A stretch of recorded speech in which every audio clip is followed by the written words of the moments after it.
SC के खिलाफ, ST के खिलाफ और सामाजिक आर्थिक पिछड़ों के खिलाफ। ये यहीं तक खत्म नहीं हो रहा, आगे धारा में और भी लिखा हुआ है, जो लोग आंख बंद करके बैठे हुए हैं। आगे लिखा हुआ है इकोनॉमिकली वीकर सेक्शन। वो कौन है, पता कौन है? ईडब्ल्यूएस कौन है? फिर उनके लिए भी है भाई। ये लोग जो ड्रामा कर रहे हैं उन्हें इसका पता ही नहीं है इसमें क्या कहता है। तो बिना पढ़े लिखे शोर मचा रहे हैं। सही, मैं तो पहले एक चैनल पर कह चुका हूँ कि आगे चल करके ये जो लोग जनरल वाले लोगों को आरक्षण मिलेगा, देना पड़ेगा। SC ST OBC जो इतने कायल हो जाएंगे वो अपने आप सेलेक्ट हो जाया करेंगे, क्योंकि वो लोग अपनी अकल का इस्तेमाल ही नहीं कर रहे। बस सब लोगों ने पढ़ा नहीं है। मैं ऐसा कह सकता हूँ, ऑब्जेक्टिव में लिखा हुआ है। कुमार विश्वास जैसे आदमी ने, कुमार विश्वास को देखो, मैं एक बता दूँ आपको, किसी भी कानून को, लॉ को, रेगुलेशन को, संविधान को समझने के लिए संवैधानिक माइंड की आवश्यकता है। ये पत्रकारिता वाला माइंड की आवश्यकता नहीं है, ये प्रोफेसर के माइंड की आवश्यकता नहीं है, ये कवि वाले माइंड की आवश्यकता भी नहीं है। यूजीसी भारत सरकार समझ लीजिए, ये की बात है कि वो ऐसे नियम लेकर के आई है जिसमें कि SC और ST के साथ साथ में OBC के साथ ही भेदभाव होता है, इसको माना गया है। तो ये बहुत इंपॉर्टेंट रेगुलेशन है। ये रेगुलेशन जो अभी 13 जनवरी को लागू हुआ है, इसका नाम है, बता दो, university grant commission promotion of equity in higher education institution regulation. ये जो लागू होगा, ये लागू होगा हायर एजुकेशन इंस्टीट्यूशन में, जहाँ यूनिवर्सिटीज़ हैं, जहाँ कॉलेज हैं या जहाँ इंस्टीट्यूशंस हैं, वहाँ पर ही लागू होगा, उससे नीचे लागू नहीं होगा। उच्च संस्थानों में सिर्फ लागू होगा, वहाँ भी लागू, और कहीं लागू होने की बिल्कुल बात नहीं है। और जो सबसे इंपॉर्टेंट बात मैं आपको बता दूँ, इसका ऑब्जेक्टिव पढ़ने की जरूरत है। ये लोग भ्रम फैला रहे हैं ना कि ये SC ST OBC लोगों को तो ठीक नहीं, लोग ठीक हैं, और जनरल के लोग तो हमेशा जातिवाद करते हैं और उनको नहीं रखा गया है। ऐसी बात नहीं है, उन्हें गलतफहमी है। देखो मैं बता रहा हूँ आपको, इसमें ऑब्जेक्टिव लिखा हुआ है रेजोल्यूशन नंबर 2 में। रेजोल्यूशन नंबर 2 में ऑब्जेक्टिव क्या है, इसका ऑब्जेक्टिव ये है, इसलिए मैं पढ़ रहा हूँ इस ऑब्जेक्टिव को, जिससे कि इस देश के लोग ये जान सकें कि ये जितने भी लोग ये भ्रम फैला रहे हैं कि ये SC ST OBC के फेवर में है, ये जनरल के फेवर में भी। मैं बात पहले भी कर चुका हूँ, दोबारा रिपीट करता हूँ। लोग इस पर कमेंट कर रहे हैं कि ये तो SC ST OBC के फेवर में, जनरल के फेवर नहीं। ये बात बिल्कुल झूठ है। To eradicate discrimination only on the basis of religion, not caste, religion भी है, race, gender, place of birth, caste और disability, particularly against the member of Shul caste and Shul tribes and socially educated backward class। यानी कि मुख्यतः किन खिलाफ? SC के खिलाफ, ST के खिलाफ और सामाजिक आर्थिक पिछड़ों के खिलाफ। ये यहीं तक खत्म नहीं हो रहा, आगे धारा में और भी लिखा हुआ है, जो लोग आंख बंद करके बैठे हुए हैं। आगे लिखा हुआ है इकोनॉमिकली वीकर सेक्शन। वो कौन है, पता कौन है? ईडब्ल्यूएस कौन है? फिर उनके लिए भी है भाई। ये लोग जो ड्रामा कर रहे हैं उन्हें इसका पता ही नहीं है इसमें क्या कहता है। तो बिना पढ़े लिखे शोर मचा रहे हैं। सही, मैं तो पहले एक चैनल पर कह चुका हूँ कि आगे चल करके ये जो लोग जनरल वाले लोगों को आरक्षण मिलेगा, देना पड़ेगा। SC ST OBC जो इतने कायल हो जाएंगे वो अपने आप सेलेक्ट हो जाया करेंगे, क्योंकि वो लोग अपनी अकल का इस्तेमाल ही नहीं कर रहे। बस सब लोगों ने पढ़ा नहीं है। मैं ऐसा कह सकता हूँ, ऑब्जेक्टिव में लिखा हुआ है। कुमार विश्वास जैसे आदमी ने, कुमार विश्वास को देखो, मैं एक बता दूँ आपको, किसी भी कानून को, लॉ को, रेगुलेशन को, संविधान को समझने के लिए संवैधानिक माइंड की आवश्यकता है। ये पत्रकारिता वाला माइंड की आवश्यकता नहीं है, ये प्रोफेसर के माइंड की आवश्यकता नहीं है, ये कवि वाले माइंड की आवश्यकता भी नहीं है। आप मुझे बताइए कि आपको अगर बीमार होते हैं तो किसके पास जाएंगे? डॉक्टर के पास। तो आप जज के पास तो नहीं जाएंगे, नहीं जाएंगे। आप वकील के पास जाएंगे, आप इंजीनियर के पास जाएंगे। वो क्यों जाएंगे उनके पास? क्योंकि उन्होंने स्पेशल नॉलेज गेन करी है, उसने अपना 5 साल तक अपना पढ़ाई करी है, उसके बाद भी करी है, उनका एक्सपीरियंस है, वो एक्सपर्टीज है उनकी, इसीलिए वहाँ जाओगे। इसी तरीके से आप अगर लॉ की कोई चीज़ है तो उसके बाद आप किसी एडवोकेट, और वो भी अच्छे एडवोकेट, समझदार, उसके पास जाएंगे। तो ये जो कहानी है, ये जो जैसे आप देखा होगा शंकराचार्य क्या कहते हैं कि धर्म के मामले में हम ही सुप्रीम है, तो लॉ के इंटरप्रिटेशन के मामले में सुप्रीम कौन है? एडवोकेट और जजेस ही सुप्रीम है। सुप्रीम कोर्ट को ही किसी भी कानून की व्याख्या करने का अधिकार, संविधान की व्याख्या करने का अधिकार भी संविधान ही देता है। तो इसको समझने के लिए संवैधानिक प्रक्रिया बहुत सी रहा करती है, लीगल माइंड की आवश्यकता, बहुत रिसर्च की आवश्यकता है। मैं फिर दोबारा रिपीट करता हूँ कि ये जो ऑब्जेक्टिव है इसमें साफ लिखा हुआ है SC और ST और OBC ही नहीं, इकोनॉमिकली वीकर सेक्शन वर्ड का इस्तेमाल है, पर्सन विद डिसेबिलिटी वर्ड का इस्तेमाल भी है, और ये लिखा हुआ स्टेक होल्डर। मैं एक बात बता दूँ, इसके अंदर क्या हुआ? SC लिखा हुआ है, ST लिखा हुआ है, OBC लिखा हुआ है, तो ये 3 तो हो ही गए। और ये कह रहे हैं कि साहब इनके लिए बनाया गया, फिर अगर इनके लिए बनाया गया तो इकोनॉमिक सेक्शन का जरूरत क्या है इसमें? IWS क्यों डाल दिया? ये कौन है EWS? ये तो जनरल वाले हैं या धर्म वाले हैं जो कि SC ST OBC में नहीं आते। मुस्लिम हैं या क्रिश्चियन हैं या बुद्धिस्ट हैं या जनरल वाले हैं, वो भी शामिल हैं। मैं आपको एक चीज़ और बताते चलूँ, एक चीज़ और इम्पोर्टेंट है कि इसमें डिस्क्रिमिनेशन दो तरीके का है। तो जाति के आधार पर भेदभाव है। जाति के आधार पर भेदभाव के बारे में साफ लिखा हुआ 3(1)(c) में कि ये होगा सिर्फ कास्ट और ट्राइब, अनुसूचित जनजाति, कास्ट और ट्राइब के बेसिस पे होगा। किसके अगेंस्ट होगा? इसमें खाली मेंबर कौन हो सकते हैं, जो विक्टिम कौन हो सकते हैं, बोल सकते हैं SC ST OBC के। लेकिन जहाँ डिस्क्रिमिनेशन होगा, मतलब वो जाति के आधार की से बात नहीं कर रहा, वो लिंग के आधार की बात कर रहा है, जन्म स्थान की बात कर रहा है, वो जो है अपना कास्ट के आधार की बात भी कर रहा है, वो धर्म के आधार की बात भी कर रहा है।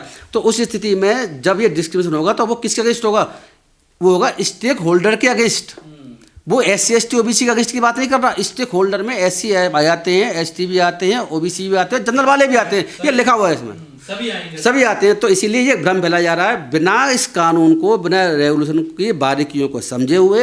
ये जो विरोध कर रहे हैं ये गलत कर रहे हैं। EWS कैटेगरी जब इसमें शामिल है तो जनरल वाले ही विक्टिम हो सकते हैं, इसका मतलब ये भी है।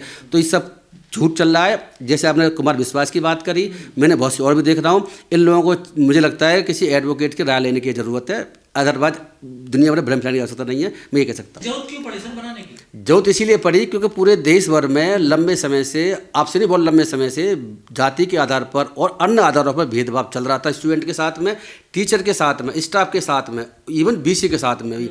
इसमें वाइस चांसलर भी विक्टिम हो सकता है।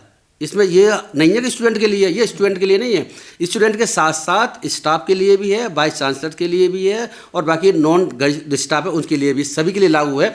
तो जो लंबे समय से आप देख रहे होंगे कि किसी भी स्टूडेंट के साथ में जाति के आधार पर, धर्म के आधार पर, मैं आप एक बात और क्लियर कर दूँ इसमें आगे अपनी बात बोलने से पहले, ये सिर्फ जाति के आधार पर भेदभाव की बात नहीं करता, धर्म के आधार पर भी करता है, धर्म के आधार पर भी करता है, और लिंग के आधार यानी कि जेंडर के आधार पर, अलग-अलग के आधार पर भी करता है। इसके अलावा जन्म स्थान के आधार पर भी करता है कि जन्म स्थान अगर सब आपका, जैसे महाराष्ट्र में है, महाराष्ट्र लोग क्या करते हैं कि यूपी के लोग वहाँ से भगाते हैं कि ये तो यूपी वाला है, तो उस आधार पर उसका अपमान करना, इसमें ये भी अपराध है, चाहे वो कास्ट इसकी कोई भी हो, करने वाला कोई भी हो, कराने वाला कोई भी हो। जैसे दिल्ली में कह रहे थे तू तो बिहारी है, बिहारी कहना, ये जन्म स्थान के अपराध, इसमें अपराध की बात नहीं है। इसमें जो है एक तरीके से इस जो भी करेगा उसके खिलाफ एक्शन लेने की बात है, अपराध घोषित नहीं करता ये। देखो गलत तो है ना, हाँ गलत है, उसके बेसिस पर उस स्टूडेंट के खिलाफ, टीचर के खिलाफ जो लोग ऐसा कर रहे हैं उसमें एक्शन हो सकता है। जैसे कि स्टूडेंट को सस्पेंड किया जा सकता है, निकाला जा सकता है स्कूल से, या कुछ और पनिशमेंट दिया जा सकता है। और ऐसे टीचर, प्रिंसिपल सभी के संबंध में ऐसा लागू है। तो ये जो लोग भ्रम फैला रहे हैं कि जाति के आधार पर इन्होंने पता नहीं क्या क्या SC OBC को जोड़ लिया है, जब OBC के साथ आप जाति के आधार पर भेदभाव करेंगे तो जाति के आधार पर उनके लिए कानून भी बनेगा। इसमें जाति के आधार पर OBC के साथ ही भेदभाव होता आ रहा है। आप लंबे समय से वीडियो बना भी रहे हैं कि छुट्टियाँ किसी की काटी गई थी कुछ समय पहले, यादवों की। इसका मतलब उसके खिलाफ किसके आधार पर भेदभाव हुआ? जाति के आधार पर भेदभाव हुआ था। और भेदभाव करने वाले कौन थे? अपर कास्ट के लोग। मुझे आप ऐसा एक भी इंसिडेंट बता दें जिसमें कि शुल्क कास्ट ट्रास्ट के लोगों ने जनरल कास्ट के लोगों का कोई जाति के आधार पर भेदभाव किया हो। जब जाति के आधार पर भेदभाव जनरल वाले ही करते हैं, SC ST के लोग करते नहीं हैं, तो जनरल वालों के लिए जाति का भेदभाव कैसे होगा? ये होता ना सर, ये अब नहीं होता। अगर आप रिपोर्ट देखेंगे, जो अगर रिपोर्ट जो है जो दिग्विजय सिंह कमेटी की रिपोर्ट है, बाकी और रिपोर्ट अभी आ रही हैं, वो इस बात को बताती हैं कि पिछले 19 से लेकर के और आज 25 तक जो है 173% जो घटना है कंप्लेंट बढ़ी हैं। तो ये क्या दिखाती हैं कि आज के समय भी भेदभाव चल रहा है। ये पुराने ज़माने के भेदभाव के लिए लॉ नहीं लाया गया रेवोल्यूशन। ये नहीं कि साहब हमारे लोग बहुत से तर्क पेश कर रहे हैं जनरल वाले कि हमारे पेरेंट्स ने, फादर ने कोई अगर अपराध किया था, गलत काम किया तो हमें सज़ा क्यों दी जा रही है? ये उनके अपराध के लिए सज़ा नहीं है, उन गलत काम की सज़ा नहीं दी जा रही है। पहली बात तो ये है कि ये जो आज के समय में जो भेदभाव कर रहे हैं कुछ लोग, मैं सभी अपर कास्ट को तो नहीं कहूँगा, सभी अपर कास्ट भेदभाव करते भी नहीं है, तो जो लोग भेदभाव करते हैं जाति के आधार पर, किसी और आधार पर, उन सभी के लिए नियम बनाया गया है। जो आज कर रहे हैं पुराने से सिर्फ जोड़ने, कन्फ्यूज करने की कोशिश समाज को, देश को ना करें। आज भी जो रहत बोमुला का जो वहाँ पर कांड हुआ था, पता ही है, पायल तड़वी का कांड हुआ था बम्बई महाराष्ट्र में, और बाकी और भी बहुत सी जगह पर इस तरह के जो लोग सुसाइड कर रहे हैं उनके लिए लाया गया। उस पर जो वेल रिसर्च करने के बाद में ये बात सामने आई थी कि भेदभाव करने के बहुत सारे तरीके इस्तेमाल किए जाते हैं। जाति के आधार पर भी तो होता ही है, उसके आधार पर और आधारों पर भी होता है। सारे आधारों को जोड़ करके 6 आधार इसमें जोड़े गए हैं, उनके आधार पर ये रेगुलेशन लाया गया। तो किसी जाति धर्म के ना अगेंस्ट है ना खिलाफ है, जो गलत करेगा उसको सज़ा मिलेगी, ये रेवोल्यूशन ये कहता पर है। कुछ लोगों का ये कहना है नियम तो ये बना दिए लेकिन इनमें अपराध तो मतलब इन्होंने नहीं बताया कि देखिए, किसकी क्या सजा होगी सर। नहीं देखो ऐसा है कि नियमन जो है ये रेवोल्यूशन बोलते हैं, रेवोल्यूशन में कभी अपराध होते भी नहीं है, अपराध की बात नहीं होती। लेकिन इसमें एक धारा लिखी हुई है, मैं आपको बता दूं कि इसी में ये लिखा हुआ है कि जब आप कंप्लेंट करेंगे, जैसे किसी के साथ क्या भेदभाव होगा, भेदभाव 2 तरह के होते हैं। पहले मैं इसमें और क्लियर कर दूं, लोगों ये भ्रम है। एक तो जाति के आधार पर भेदभाव की बात है इसमें, कास्ट बेस्ड डिस्क्रिमिनेशन जिसको 3(1)(c) में है, और दूसरा भेदभाव क्या है, डिस्क्रिमिनेशन, जो वो जाति के आधार पर सिर्फ डिस्क्रिमिनेशन की बात नहीं करता, वो अन्य आधारों पर ही बात करता है। वो आधार क्या है, द्वारा मैं उसको बता दूं कि वो आधार हो सकता है धर्म के आधार पर, वो आधार होता है रेस के आधार पर, वो आधार हो सकता है कास्ट के आधार पर, वो आधार हो सकता है जेंडर यानी कि लड़का लड़की के आधार पर, वो हो सकता है प्लेस ऑफ बर्थ के आधार पर, वो हो सकता है विकलांगता के आधार पर। अगर किसी विकलांग का भी कोई व्यक्ति कर रहा हो, उस व्यक्ति को इसमें एक्शन लिया जा सकता है। ये तो बात ये होगी। और दूसरी बात ये बता दूं आपको, अगर किसी ने कंप्लेंट की है इस संबंध में कि किसी ने मेरे साथ भेदभाव किया है और रेवोल्यूशन में कवर करता है, तो जब वो कंप्लेंट की जाएगी तो उसके बाद उसकी ड्यूटी ये भी बनती है कि अगर कोई ऑफिस बन रहा होता है तो वो पुलिस को इंटीमेट करेंगे। ऑफिस बनने के लिए ये रेवोल्यूशन नहीं है, ऑफिस बनने के लिए पुलिस के पास जाना पड़ेगा, वो पुलिस एफआईआर करके काम करेगी। कि एक बात और, ये जब कंप्लेंट करेंगे तब भी पुलिस को इन्फॉर्म किया जाएगा। उसके बाद जब कंप्लेंट करने के बाद में इंक्वायरी होगी, टाइम बाउंड इंक्वायरी होने के बाद में जो कंप्यूटर अथॉरिटी है, जो हायर एजुकेशन इंस्टीट्यूशन का हेड है, वो जो डिसीजन लेगा, उस डिसीजन को बाद में अगर वो ये पाएगा कि इसमें तो जाति के आधार पर कोई या किसी और आधार पर अपराध भी बनता है, तो अपराध बन सकता है और नहीं बन सकता है। किसी को बिहारी कहना क्या अपराध है, लेकिन किसी को चमार कहना, भंगी कहना अपराध है। तो अपराध कहाँ पर है, ये अपराध है SC एक्ट के तहत और ये अपराध है सिविल राइट्स एक्ट के तहत। तो ये जो जाति के आधार पर अपराध अगर बनेगा तो उसकी सूचना शुरू में भी और इंक्वायरी खत्म होने के बाद भी इनकी ड्यूटी बताई गई है। इसमें आप तुरंत पुलिस को इन्फॉर्म करेंगे, फिर पुलिस उसको लॉ के अकॉर्डिंगली अपना डिसीजन लेगा। तो इसमें ड्यूटी खुद हायर एजुकेशन इंस्टीट्यूशन की बताई गई है, इस कमेटी की बताई गई है कि खुद पुलिस को इन्फॉर्म करेंगे। तो ये अपराध के लिए नहीं है, ये इंटीमेट करने के लिए अपराध। लेकिन बाकी दो कॉलेजेस में जहाँ भेदभाव करेंगे तो उनके खिलाफ एक्शन जो हेड जो एजुकेशन इंस्टीट्यूशन उसका हेड ले सकता है, ये इसमें व्यवस्था है। तो इसकी जो कमेटी बनाई जाएगी ये इसकी क्या संरचना होगी, कैसे बनेगी? देखिए ऐसा है, कौन होगा इसमें 10 लोग होंगे, 10 मेंबर हैं। इसमें एक चेयरपर्सन होता है, बाकी 9 मेंबर होते हैं। इसमें मैं आपको एक बार बता दूं कि जो चेयरपर्सन होगा, इस हेड होगा कमेटी का, हेड जो होगा वो कौन होगा, वो एक्स ऑफिसो चेयरपर्सन होगा। चेयरपर्सन मतलब ये है कि कोई भी अगर यूनिवर्सिटी है तो उसका वाइस चांसलर, इसी तरीके से अगर कोई कॉलेज है तो उसका प्रिंसिपल, कोई इंस्टीट्यूशन है 3 कैटेगरीज में, इंस्टीट्यूशन कोई अगर है तो उसका डायरेक्टर। तो ये एक तो पहले देश के सारे हायर एजुकेशन इंस्टीट्यूशन में एक तो ये नियम लागू है, कुछ चीज़ में छोड़ा नहीं गया, एक तो बात ये हो गई।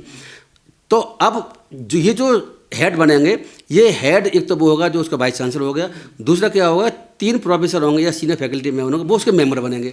3 मेंबर बनेंगे प्रोफेसर, एक हो गया हेड ऑफ द इंस्टीट्यूशन जो कि वहाँ का आप ये समझ लीजिए कि वो वाइस चांसलर वगैरह लोग होंगे। एक स्टाफ मेंबर को लिया गया है इस कमेटी में, और एक चौथा जो कैटेगरी है वो है 2 representative from civil society. Civil society लोगों में से जो समाज के लोग होते हैं उनमें से 2 लोग रिप्रेजेंटेटिव ले जाएंगे। इसके अलावा 2 स्टूडेंट रिप्रेजेंटेटिव भी ले जाएंगे जो इसमें कमेटी में। इसके अलावा एक कोऑर्डिनेटर होगा। इस तरह 10 लोग होंगे। 10 लोगों में से हेड कौन होगा, वो चेयरमैन होगा। आप ये देख रहे हैं कि पूरे देश में जब SC ST और OBC के लोग BC ही नहीं बने हुए, मैं ये डाटा भी दिख रहा था, सेंट्रल यूनिवर्सिटीज़ में 45 यूनिवर्सिटी में से एक SC का BC है, एक ST का BC है और 5 लोग OBC के BC हैं। तो बाकी के लोग तो जो है जनरल के ही BC बने हुए हैं, और बाकी जो प्रिंसिपल हैं और बाकी इंस्टीट्यूशन के डायरेक्टर हैं वो भी सेम पोजीशन है। तो इसमें कोई घबराने वाली कोई बात नहीं, जनरल वाले अननेसरी परेशान हो रहे हैं। और एक बात और बता दूं आपको कि ये भ्रम फैला हुआ है पूरे देश में, मैं कई चैनल्स पर देख रहा हूँ, वो ये कह रहे हैं कि जो कमेटी बनेगी, जैसे इक्विटी कमेटी कहा गया, डिसीजन लेगी, इक्विटी कमेटी में सारे के सारे SC ST और OBC लोग रखे गए हैं। ऐसी बात बिल्कुल झूठ है, ऐसा कुछ भी नहीं है। इसमें सिर्फ 3 लोग ऐसे हो सकते हैं जो जाति के आधार पर रखे जाएंगे, यानी कि अदर बैकवर्ड क्लासेस एक बंदा हो सकता है कम से कम, और इसके अलावा शुल्क कास्ट का एक हो सकता है और शुल्क ट्राइब्स का एक। 3 लोग जाति के आधार पर हो सकते हैं। बाकी एक वुमेन वो किस जाति की हो सकती है, डिसेबिलिटी पर्सन होगा वो किस जाति का हो सकता है, और बाकी जो बचे 5 तो वो तो किसी के भी हो सकते हैं। और को किसी के हो सकते मतलब ये हुआ कि जो दो एक्स ऑफिसर चेयरमैन है, यानी कि जो BC है वही डिसीजन लेगा इसमें किसको रखा जाना किसको रखा नहीं जाना। वो जिसको चाहेगा प्रोफेसर को अपनी जाति का किसी और जाति को वो रखेगा। तो सिर्फ 3 लोग ही इसमें कास्ट के विषय रखे गए हैं। जो भ्रम फैलाया जा रहा है कि सारी की सारी कमेटी SC ST OBC के लोगों से बनी होगी, जनरल का कोई रिप्रेजेंटेटिव नहीं होगा, टोटल गलत है, झूठ है, मिस इन्फॉर्मेशन है। मुझे लगता है कि ऐसी मिस इन्फॉर्मेशन फैलाए जाने के लिए सरकार को इनके खिलाफ एक्शन लेने की जरूरत है। कहना कि हमारे बच्चे अब पढ़ नहीं पाएंगे, उनके ऊपर SC ST एक्ट लग जाएगा, जेल चले जाएंगे। ऐसा है 1989 से SC एक्ट लगा हुआ है। इस रेवोल्यूशन में ना हो तब भी लगता है। यूनिवर्सिटी कॉलेज में अभी भी लगता है। स्टूडेंट अगर दूसरे स्टूडेंट से जाति का भेदभाव करता है तो SC आज भी लगता है। प्रोफेसर लगता है, स्टूडेंट में लगता है, BC में सब पे लग सकता है। बहुत से केसेस हमारे यहाँ देश में चल रहे हैं। तो इससे कोई SC लगने का कोई कंसर्न नहीं है। वो तो ये रेवोल्यूशन ना भी हो तो लॉ पहले से 89 से बना हुआ है। तो क्या 89 के बाद लोगों ने पढ़ना, बच्चों ने पढ़ना जनरल बंद कर दिया क्या कॉलेजों में यूनिवर्सिटीज़ में जनरल के जो लोग बच्चे हैं स्टूडेंट हैं क्या पढ़ना बंद कर दिया 89 के बाद में? 89 तो आया बहुत बाद में। मैं आपको बता दूं कि 1955 में सिविल राइट्स एक्ट बना था जिसमें इसी तरह की व्यवस्था थी। तो तब से बच्चे पढ़ने रहे क्या? कुछ ऐसा कुछ हुआ है? ऐसा कुछ भी नहीं हुआ है। ये सब झूठी बातें हैं। पर सर इस रूल में एक बात ये समझ में नहीं आ रही, अगर कोई BC या प्रिंसिपल या डायरेक्टर वो भी तो शोषण कर सकता है, कर सकता है।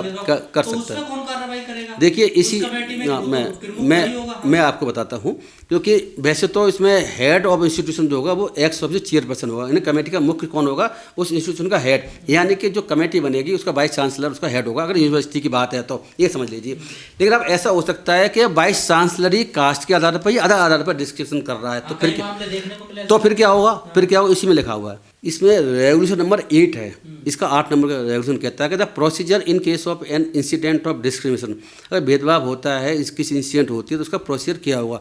इसके 8 के F क्लॉज है, वो क्या कहता है?